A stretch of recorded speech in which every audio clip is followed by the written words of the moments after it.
Chair, and thank you to everyone for coming in today. I know we're talking about amounts and focusing on amounts, but I think it's important as well to keep principles in mind. And you know, if you like, we'll talk later on about the allowances in the public sector. And you know, if an allowance is not justified as core or warranted pay, then it should be reviewed.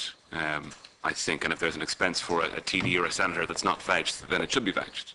And we should keep that in mind about the principles and not just the amounts, because some of the debate so far is focused on the little amount of money it might save, but there's also a principle involved, and that should be borne in mind. Mr. Coughlin, if I could just direct some questions at you in relation to the Commission. The Commission came before the PAC in January of this year to discuss, was there a review of allowances and expenses for members that had already been undertaken or was about to get underway? It was a general review of the whole expenditure in January. It was the annual accounts. Yeah. But at that time, we talked about the system that had come in place, I think, before the election of the new Dáil in 2011, at the beginning, that was going to be subject to review, but that review had been delayed because of the election. Yes, that's the review that Mr. Watt is talking about, that the Minister is doing on these systems. And just to elaborate, the current review had an input from members from the Joint Administration Committee. This occasion. The previous time it was the Commission. In the formation of the new system, which was brought in March 2010, the Commission were involved in that at that time. So when did the review begin then, in terms of the work we're looking at today? Apparently it began, as I was saying, around January, and I believe the members met the Minister from the Joint Administration Committee in March, and that's where it's at. It's been with the Minister since then. And just because I'm trying to get an understanding of how this might work, so the review was initiated January 2011, and that review was conducted by the Commission, is it, by the Committee? The Joint Administration Committee now, because there's conflict with the Commission, because the Commission become a public sector body under the ethics legislation, and there'd be a conflict for them to get involved in their own allowances.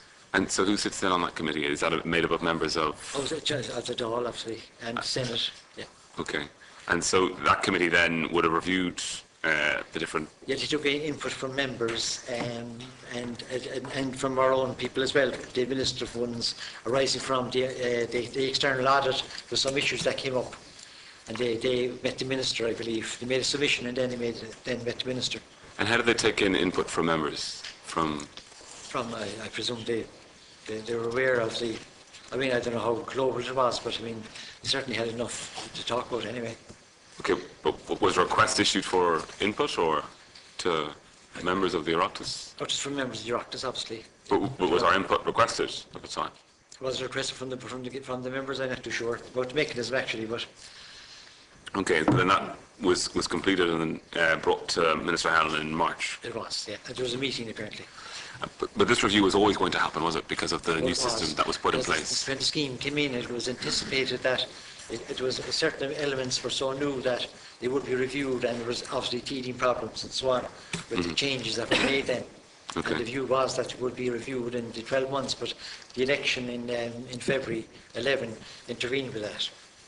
Okay, and the review in 2010 was based on what exactly? I mean, what was the impetus for that review at that time? Well, ostensibly, the Minister of Finance brought it in, but there was a lot of consultation and almost negotiation with the Commission at the time and other parliamentary parties as drawing up the new scheme as you have it there before you today. And it was a lot of improvements in it, in the sense that at that point there was a various number of allowances, like miscellaneous allowance and telephone allowance and so on, which were paid automatically to deputies regardless of the usage. Okay. And now these have been transferred into a scheme where potentially, if they go for a vouch, they are audited and so on, and it's based on usage. Okay. So there have been major improvements in that, and plus the verification of attendance, which was another big step forward. Okay. So the expenses schemes, I suppose, that I as a new TD have are wholly different to what existed before 2010. Indeed, yes. Yeah. And the purpose for that review then was a cost-saving one, or was it to... It was, and I mean, it coincided really with those budgetary cuts made by the late Minister Brian Lennon in 2009.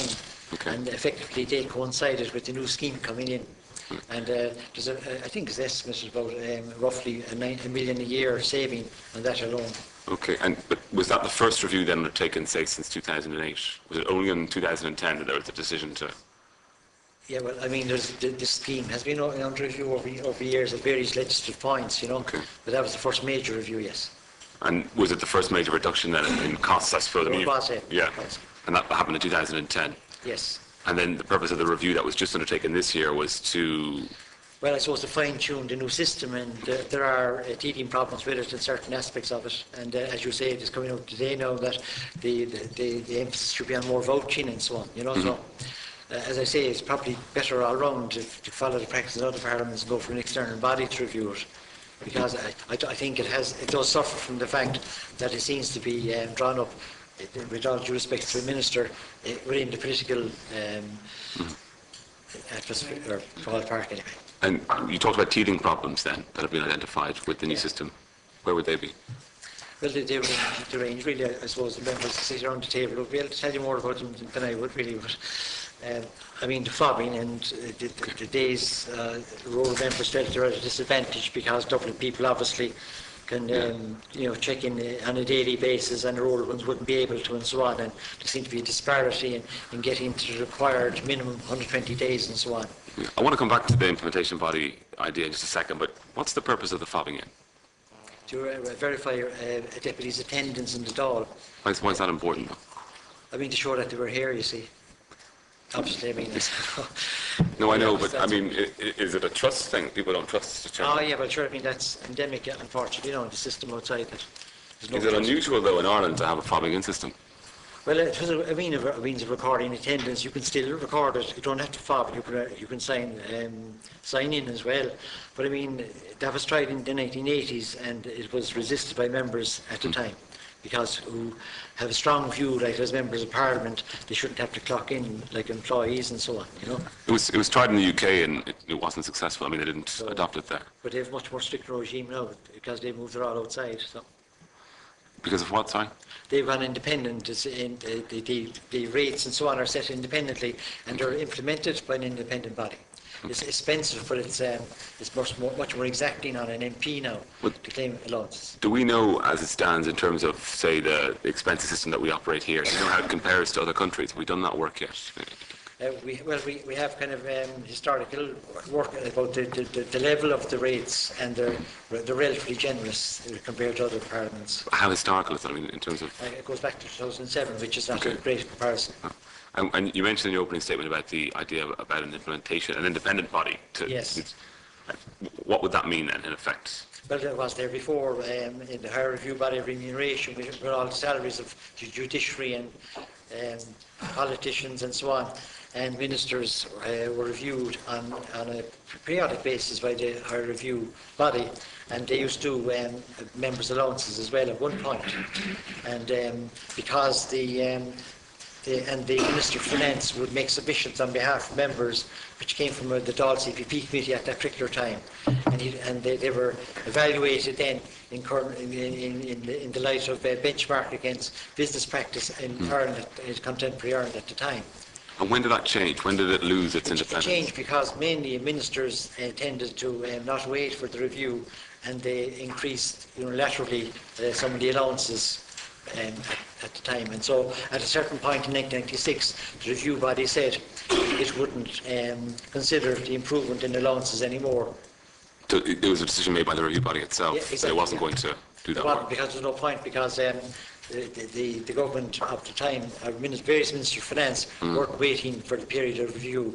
They were actually looking at the allowances independently. So would it be fair to say that after that happened, that things perhaps got a bit out of control then, in terms of 1997 onwards? I suppose they did go up in cost terms, all right. Yes. Yeah, and changes in practices as well, after 97? Well, the practices, I suppose, were pretty much the same. As I was saying, that you could actually claim the full, you get the full things like telephone allowance without actually submitting anything.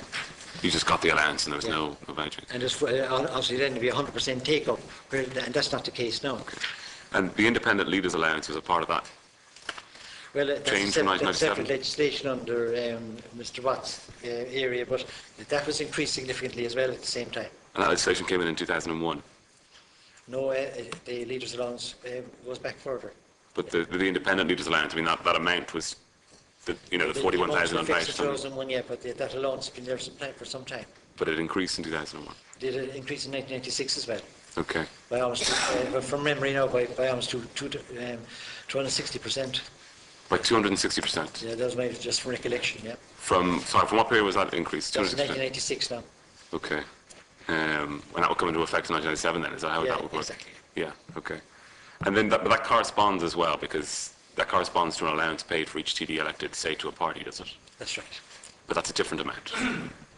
The amount. So, for example, upon my election, Fine Gael received an amount. Yes. Yeah. But it's a different amount to the 41,000. Oh yeah, the party thing is done on a different basis. Okay. And then, because it was something that Deputy McDonald was touching upon, there's a paper trail for that money, and that money goes to the party and it gets investigated by the Standards and Public Office. That's right, they audit the accounts now. Okay. Yeah, but the independence members don't, as Deputy McDonald raised earlier. Okay. It was raised elsewhere before as well. The independents, it's a tax-free sum for them and it's unvouched. Okay. And then just before oh, sorry, I beg your pardon. I sent a letter to Ted McHenry setting out the position. It should be in your briefing papers there. In effect, for the government parties, the first 10 members receive €71,520. There's a payment in respect to the first 10 members of each party, the government parties. Then from 11 members to 30, it's $57,214. And then for more than 30 members over that, it's 28,000. And there's a different regime for senators. And then for the independent, it's 41,000, I think. And the amounts then for the individual parties, it was up on the screen there a second ago. The actual amounts then for the different parties are there, I think, in something we sent you. Yeah, you see it there. So that's obviously based on the votes in the last election. So you can see the position there. So it's separated out for the political parties, and the independent TDs are. Okay, thank you. Just before, I wanted to get into some specifics on actual expenses. Just then, this idea about the independent body. What does that involve then? If we're to move to that system, does it mean setting up an agency, or can we give it to someone else to do again as we had before? Yeah, I mean, that body was set up as an ad hoc body and would meet every so number of years, and would be no overall expenditure. It was actually serviced by the Department of Finance at the time. Okay. And they'd meet over a period of 3 months, something like that, and get into data and benchmark it in a professional way. In fact, if you read those reports of the mid-90s and late 80s, they're very informative about how they analyse allowances and compare them to internationally and so on. Okay. And so is that a recommendation that's coming then from the Commission, or? Not at all. It's coming from the administration here. We felt that ourselves. I mean, it's not like the place really to making those recommendations, but it's an obvious one from the Minister's point of view. Okay. Okay. And I mean, there is we do risk analysis as part of our administration here, and quite clearly know with the negativity, as I spoke about in the opening statement, about members' allowances, that I mean, it's a reputational risk for the members and obviously for the institution itself that has to be addressed. Yeah, it's important when you talk about reputational risk, because yes, again, when I was elected and I was given a fob and told I had to fob in to prove to people that I was coming to work, I found it odd. I've already reached my attendance, 120. okay, yeah. So can I just stay at home? I mean, is that how this? I mean, that's how the system doesn't work, and I can understand why TDs from outside of Dublin would be frustrated with it as well, because it's not fair on them. And yet people would expect us to come in here and to legislate and create laws for the land. Yet they want us to also prove that we're coming to work as well. I mean, it seems a bit bizarre, and I think there's a better way of doing it that's fair and that does protect our reputations. You know, and doesn't have that risk that you mentioned. It would be a good thing. Just to talk about some specifics then into the expenses that we can claim, and I want to look at my own as a TD because I'm trying to understand them myself. We have the vouched €25,000 amount, and it gets paid as a fixed amount every month to the TD, and they must then keep their own accounts, and at the end of the year you return the amount that you haven't spent if you haven't spent at all. And then TDs are then, there's an audit of those, there's a random selection of accounts, is it? Yes. And they're audited. Okay, and how many, what percentage of? 10% of members at the moment are audited. Okay. And do you feel that the guidelines stipulating what that amount of money can be spent on, do you think is it specific enough, is it clear? Well, there's actually movement on that. The Commission, after both audits, you know, drew up guidelines to facilitate that, because, as I say, there was issues about what was could be included and what shouldn't be, and the guidelines were made on that. And I mean, it arose from expense including statutory deductions for the purchase, secretarial support, public relations, information technology, training service under contract, and persons engaged in expenses under Regulation 9 of the Regulation 2008, and ministerial staff employed under the guidelines of staffing. So there's a number of issues there. And the mixed staff members themselves found that I describe it as teething problems. So. Yeah, and it doesn't include. I mean, it doesn't include things like entertainment, like say food and drink. I think it does actually. It doesn't. No, it doesn't. No, it doesn't. No, I wanted to make that clear actually because I get a lot of emails giving out to TDs for the amount of money that they expense for entertainment when we don't have an expenses allowance. If school comes up and we treat the teachers and the children to Coke and crisps, we get criticised for that, but that's coming from our own salaries, which I think is correct. But there's been there's been other commentary in the media about an allowance for dry cleaning. Well, we can't expense that under that system. No, yeah. I want to make that clear that we can't expense that, again, because it's another perception in the public, which isn't the case. And in terms of then the 25,000 amount, it's the same for TDs in Dublin as it is for TDs in the country.